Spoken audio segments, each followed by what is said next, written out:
All right, we got documentaries banned for being too disturbing. Interesting. Can a documentary be so real, so terrifying that it gets banned? Well, many documentary films have been banned for that exact reason. But it makes you wonder, what's in those documentaries that makes them too disturbing to watch? These are documentaries banned for being too disturbing, ranked from the least shocking to the most shocking. I'm Visual Venture, and you are awesome. Mondo Cane. When Mondo Cane came out, it was called the world's first shockumentary, and that wasn't a compliment. A shockumentary is a documentary meant to shock and disgust its audience. The more disgusted the audience is, the better the shockumentary. So the question is, what was in Mondo Cane that made it so disgusting? Probably some cannibalism. Mondo Cane is a spectacle as big as the eye can see. Mondo Cane was produced in 1962 by a team of Italian filmmakers. Oh, I like that Initially, thumbnail. they told everyone that they were making a documentary about different cultures around the world. That sounded innocent enough. However, people began to realize that this was no ordinary documentary when they first heard the title Mondo Cane. Mondo Cane is an Italian phrase that literally translates to dog world. But it wasn't just about the dogs, it had a much darker meaning. The director titled the documentary Dog World to show that humans can be just as wild and cruel as animals. In this case, dog world meant a harsh world where people acted like beasts. Kind of like saying a dog-eat-dog world. Mondo Cane wasn't just about different cultures from around the world. It focused on the most violent and disturbing practices. It was a collection of footage displaying mankind at its most depraved and perverse. Once the documentary was ready, posters popped up all over Italy, inviting people to watch it in theaters. Hurry, hurry, hurry! They're just in time, friends, to see the most sensational, the most colossal attraction ever witnessed by the human eye. Even though the ads warned about how unsettling the movie was, people wanted to see it for themselves. But they weren't ready for what they witnessed when Mondo Cane finally aired in theaters. The film premiered in Italy on March 30th, 1962, and it was 108 minutes of non-stop shock. It showed the filmmakers traveling the world, capturing the most gruesome footage from different tribes. The documentary opened with a chilling disclaimer. All the scenes you will see in this film are true. If they are shocking, it's only because there are many shocking things in this world. The duty of a reporter is not to make the truth. I mean, I don't see why this would get banned, though, nigga. It's just showing the real world, nigga. It's showing what's going on. See, that's that soft shit. Niggas who even soft back in the 60s. I thought that was a new thing, bro. I'm gonna keep it a buck. Sweeter. But to Movie show theater things release as they is really crazy. are. It should have been And a thing, they though. weren't kidding. In one scene, women were fattened not in up the movie with theater, food though. until they weighed over 264 pounds. Then they were offered as wives to the village dictator. There was a religious ceremony where villagers walked in a parade while holding live snakes. Another scene showed people burning money during a funeral so the deceased person could take the money into the afterlife. Here, after hundreds of dark centuries, men discover for the first time in their lives that they have a doubt. Niggas The film burning also money. included scenes of animals being treated badly. Mondo Cane definitely delivered on its promise. It was shocking, disgusting, and soon everyone was talking about it. Mondo Cane. People all over the world are talking about Mondo Cane. For Mondo Cane has more in it to talk about than any picture ever before seen. But the same thing Blue that nigga. made the documentary famous also led to its downfall. When Mondo Cane became the talk of the town, it also generated a lot of controversy. The first problem? Critics hated it. They called it gross and uncivilized. And with very graphic scenes, it's easy to see why. I mean, how is it uncivilized? You're literally looking at different civilizations, bro. Then you're calling them uncivilized. Like, it's just documentation game. I don't know. See, shit like this, I don't get how it gets banned. But that wasn't the only issue. Soon, people started to wonder if everything in the documentary was actually real. There were rumors that some scenes were staged or edited to make things look worse than they really were. The filmmakers were also accused of exploiting the tribes they filmed. Critics said they were only showing this footage to make money without caring about the cultures they were showing. And as more people watched it, the backlash got stronger. Many countries banned the documentary. For instance, Mondo Cane was banned in the UK because some scenes showed animals being being treated inappropriately. The filmmakers defended their work, saying that they were just showing the world as it really is. Now, more than 60 years later, Mondo Cane is still one of the most disturbing documentaries ever made, and it's still banned in many places to this day. This audience review on Rotten Tomatoes says it best. This is still the quintessential shockumentary. If you have a strong stomach, watch this flick, but if you have any hesitations, hold back. Mondo Cane was so strange that people called it crazy. I got a strong stomach, but I'm not finna just indulge in that shit just to indulge in it. Like, you already gave me a scoop of it, bro. I don't need no more, nigga. I'm gonna keep it a buck. But this next documentary actually featured people who were diagnosed as crazy. Mondo Cane and these documentaries to come show us an unsettling view of the world. When the world feels overwhelming, something as simple as enjoying a meal without the stress of cooking can make all the difference. Be honest, guys. Man, stop playing with me. Imagine spending 29 days inside a mental hospital in the 60s filming everything you see. That's what happened in 1966 when the crew of Titty Cut Follies recorded 80 hours of raw footage showing what happens inside a mental hospital. But before the public could see what they filmed, the documentary was banned. There were powerful men who tried so hard to keep this documentary buried. But why? The story of Titty Cut Follies started in 1966 when Frederick Wiseman made a huge decision. He was going to quit his job as a lawyer and become a filmmaker. Wiseman wanted his first project to be a documentary, but he chose a really weird place to film, the Bridgewater State Hospital for the Criminally Insane in Massachusetts. Although it had never been done before, Wiseman somehow convinced the head of the mental hospital to allow him to film there. But there was one condition: the camera crew would have to be followed by hospital staff at all times during filming. They agreed and the filming began, but if the filmmakers knew the depravity waiting inside the hospital, they never would have gone in. Next, let's go. Quincy. Bridgewater wasn't just any hospital. It held patients who committed crimes but also had serious mental illnesses, making it hard for them to understand right from wrong. Instead of going to regular prisons, they were sent to places like Bridgewater to get treatment. This meant the inmates were dangerous criminals. But when the cameras started rolling, the crew was shocked at how helpless these so-called dangerous criminals really were. Bridgewater Hospital was run more like a prison than a hospital. Instead of being treated, the inmates were bullied, humiliated, and neglected by the staff. The inmates were also left in unhygienic conditions. It was clear that the staff had no sympathy for them. One of the most haunting scenes in the documentary showed an inmate being force-fed while a guard made fun of him. Wiseman tried to stay professional even though what he saw deeply disturbed him. The way the patients were treated was wrong, but the staff didn't seem to care that the camera was catching all of it.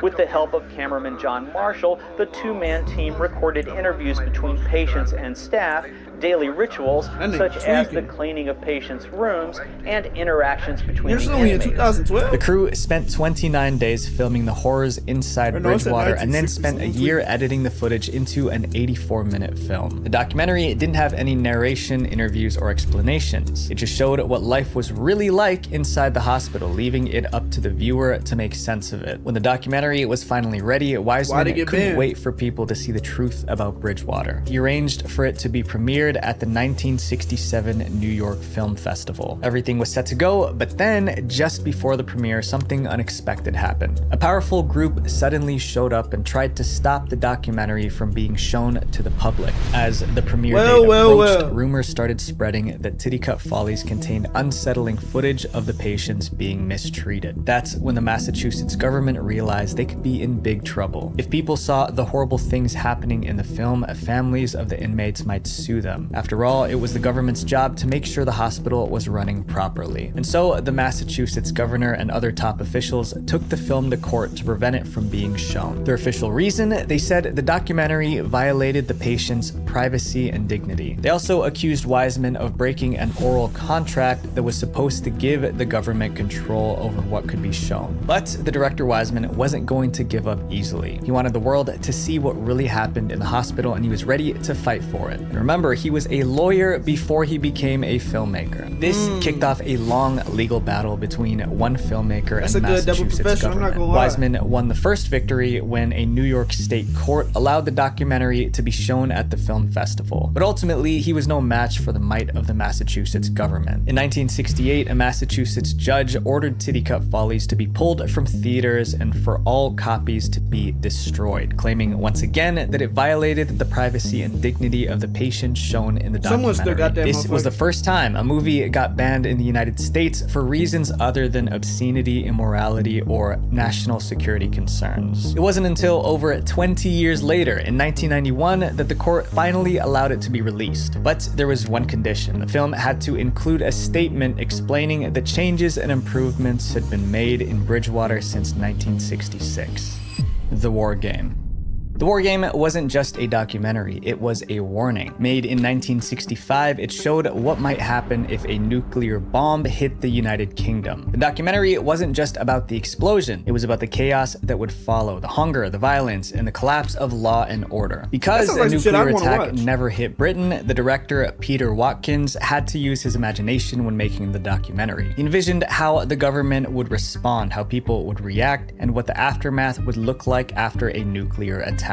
So, why would someone make a documentary like this? Most documentaries are made because the director is passionate about the topic, but this one was different. Peter Watkins, the director, didn't want to make a film about a nuclear attack. His bosses at the BBC made him do it. The BBC, or British Broadcasting Corporation, was like the official TV network of Britain. Their job was to keep people informed. In 1965, the British public was worried about what would happen if a nuclear bomb hit the United Kingdom. In response to these fears, the BBC asked filmmaker Peter Watkins to create a documentary that would explore this terrifying possibility. The BBC didn't just want to talk about what could happen, they wanted to show it. It seemed like a good idea at the time, but things didn't go as planned. Because the documentary Peter Watkins created was so terrifying, it was banned. Peter Watkins, who was only 29, was one of the best documentary filmmakers in Britain. He was so talented that people said he could make films in the same sort of way that Mozart could compose music. In other words, Peter Watkins was a genius. When the BBC ordered Watkins to make a scary documentary about a nuclear attack, he took it very seriously, maybe too seriously. He worked with scientists, experts, and government officials to make the war game as realistic as possible. 9:16 a.m. A single megaton nuclear missile overshoots Manston Airfield in Kent and airbursts 6 miles from this position.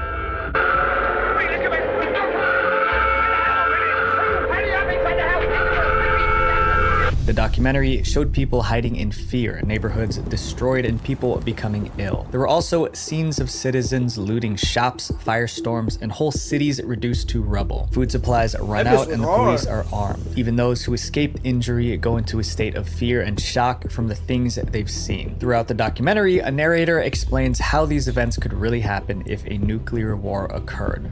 December the 25th. A refugee compound in Dover, Kent. 4 months after the attack. Watkins worked hard on the project. He used 350 actors, skilled video editing, and dramatic sound effects to create a masterpiece. When Watkins finished the War Game documentary, he proudly presented it to his bosses at the BBC. He thought they'd be impressed, maybe even reward him for doing such a great job, but the response he got was much harsher. The BBC, who asked him to make the film, refused to air it on TV. They decided to bury the documentary to make sure no one ever saw it. The official reason for this decision? They claimed the documentary was too terrifying and would cause panic among the public. In an official statement, the BBC insisted that it had reached this decision on its own and without outside pressure of any kind. Watkins was devastated, but there was nothing he could do because the BBC owned the rights to the video. Watkins was so upset that he resigned. However, people started to wonder if the BBC's reason was the whole truth. Was it really banned for being too scary, or was there more to it? Well, the classified government documents later revealed the truth. After Watkins completed the documentary, he handed it over to the BBC. The BBC then invited top British government officials to watch it before it was shown on television. This turned out to be a huge mistake because the government officials hated it. The documentary showed the British government completely falling apart during a nuclear attack, unable to help citizens. It made the government look weak and unprepared. If the British public saw the movie, they would lose faith in the government's ability to protect them. The declassified documents revealed that even the Prime Minister of Britain heard about the documentary and didn't like it. And so, the government pressured the BBC to keep the documentary hidden from the entire country. Although the BBC couldn't air it on British TV, they allowed the documentary to be shown at several film festivals abroad. For 20 years, the ban on the war game stayed in place. It wasn't until 1985, about 20 years later, that the BBC finally aired it on TV. In those 2 decades, the war game became legendary. People heard it through word of mouth and wanted to see what was so terrifying about it that it couldn't be shown on television. Today, the war game has a score of 93% on Rotten Tomatoes, which just proves how amazing it is. This next documentary was so dangerous that the entire crew almost lost their lives. The Cove. The Cove is a disturbing documentary about a hidden cove in Taiji, Japan. A cove is kind of like a small beach surrounded by rocks or cliffs. But why make a documentary about this particular cove? It's because of the awful things that happen there. That's a dolphin's worst nightmare, right there. Every year, fishermen drive dolphins into the secret cove. Once trapped, the dolphins are captured. The lucky ones are sold to marine parks around the world. But for the dolphins that aren't sold, a much darker fate awaits them. They're harvested for their meat, which is then sold as food. But dolphins are highly intelligent and social creatures, and many... I feel bad for them niggas, but them niggas is evil. Them dolphins, from what bro, the facts I be hearing about them niggas, they evil as a bitch. I feel bad for them though. Like no animal should have to go through that, or no anything should have to go through that, nigga. But that bitch is evil, nigga. People believe they shouldn't be eaten. In fact, many organizations have banned the hunting of all dolphins. Also, the method of hunting in Taiji is considered exceptionally cruel. However, each year the dolphin hunt continues in this cove, and thousands are captured using brutal methods. The fishermen of Taiji didn't want anyone finding out what they were doing, so they kept the cove under tight security. Armed men guarded the area, and they wouldn't hesitate to take anyone out who tried to get in. The cove was also surrounded by wire fences and keep out signs. You'll see the signs, keep out, danger. There are fishermen walking around these hills with knives. On many occasions, local fishermen have gotten physical with journalists who try to record what goes on in the cove. Even the local police helped hide what was going on. The fishermen told me, they said if the world finds out what goes on here, we'll be shut down.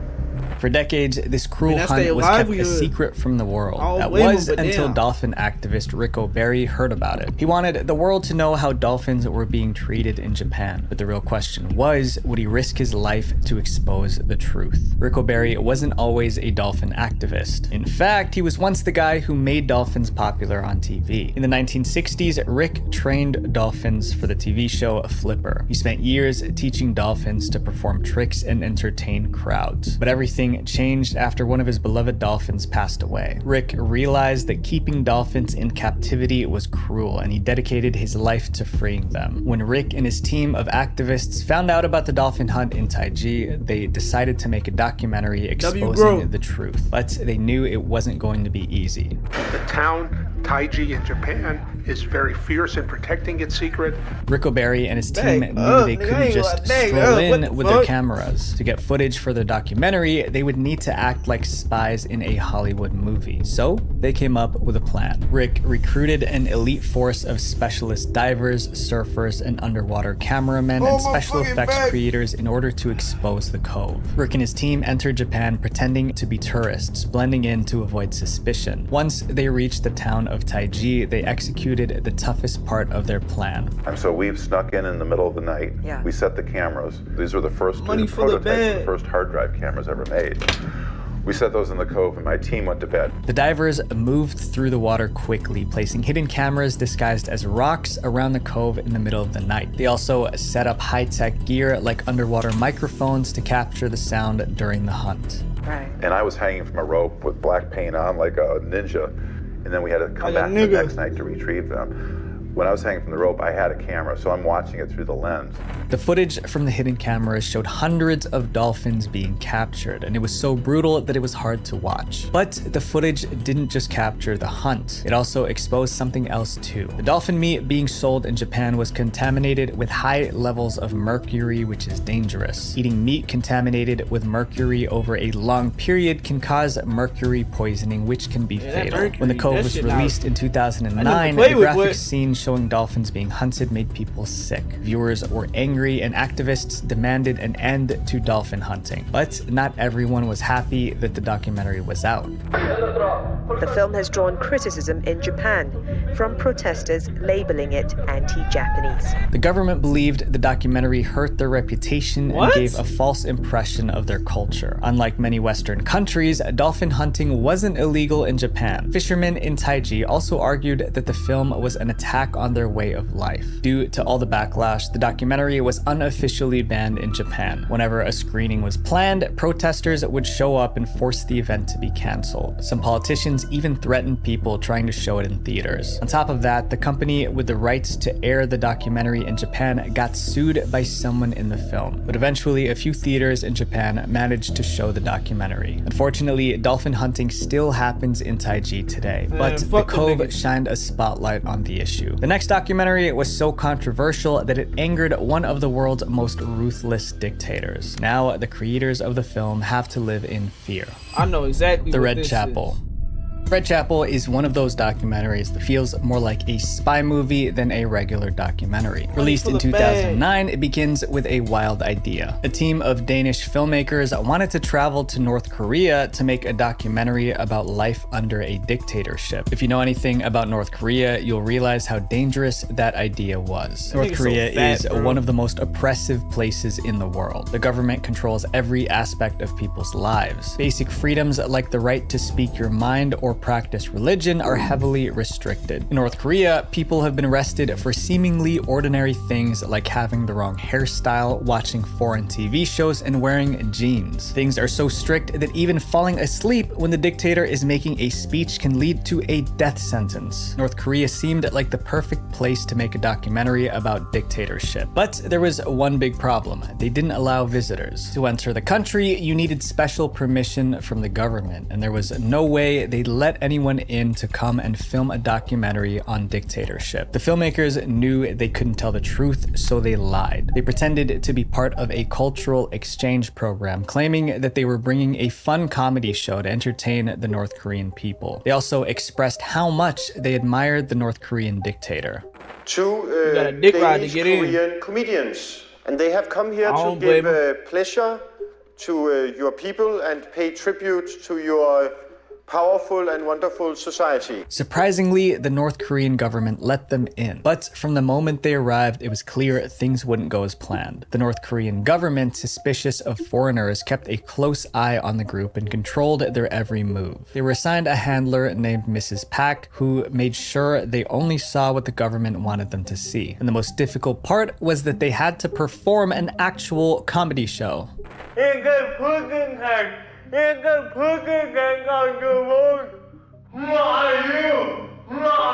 A cat. Pussy or with. In English you can say pussycat or cat. It's you know a cat. Meow. Meow, pussy. But they also had to film a documentary. So they told the government handler that they were recording their trip to show the world how great North Korea was. But in reality, they planned to use their footage to expose how tough life was in that country. This was incredibly risky. If the government discovered their real plan, the filmmakers could be thrown in prison or worse. They performed their comedy act, taking every chance to film situations that revealed the harsh reality of life in North Korea.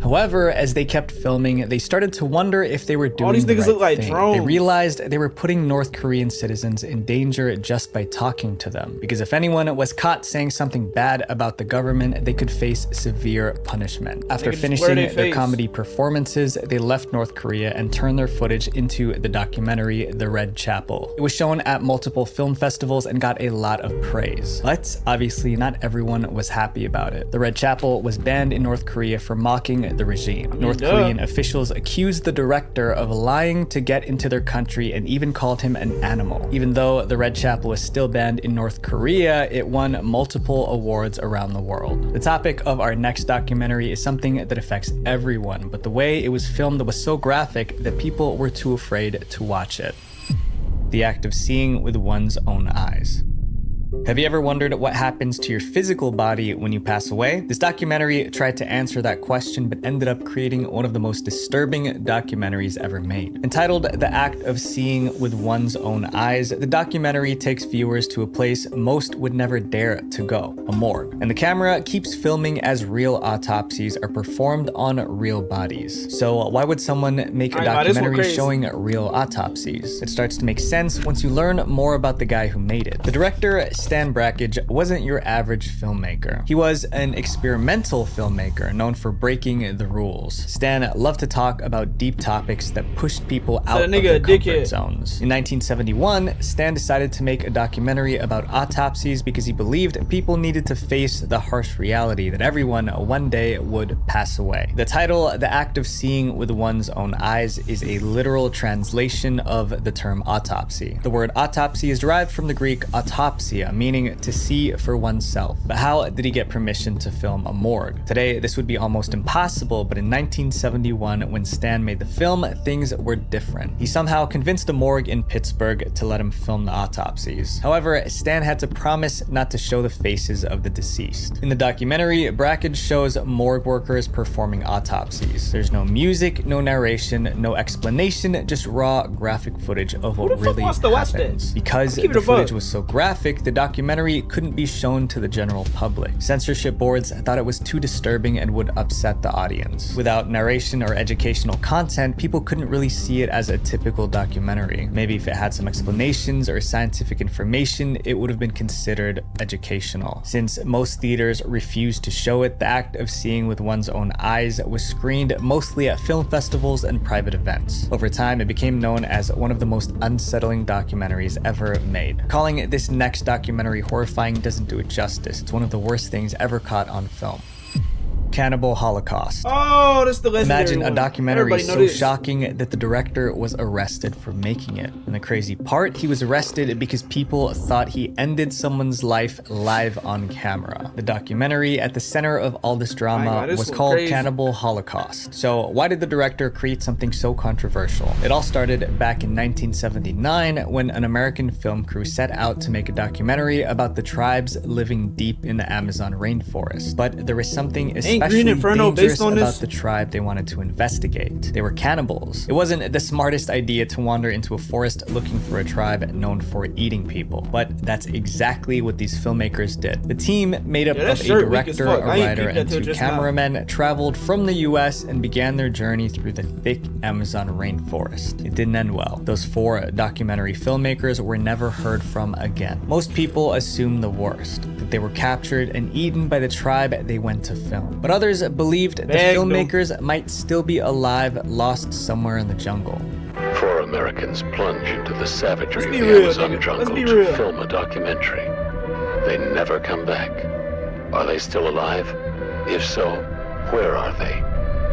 Months later, an American professor formed a rescue team to track down the missing filmmakers in the Amazon forest. But any hope of finding them alive vanished when the rescue team found the skeletal remains of the filmmakers with their film reels in the forest. The rescue team brought the reels back to America and watched the footage, but nothing could prepare them for what they saw. The tapes revealed in gruesome detail how the filmmakers were taken out by the tribes they went to study. Yet after seeing this horrifying footage, the team made a bizarre decision. They decided to release the film to the public. Cannibal Holocaust didn't hold back. It shocked audiences with its graphic scenes showing the filmmakers losing their lives. At the premiere, people were horrified. Many couldn't sit through the whole thing. I'm not gonna, I never knew the full backstory of this shit though, and I've never watched it. I'm gonna keep it a buck. I've never watched it. I'm a fake demon, nigga. I'm gonna keep it a buck.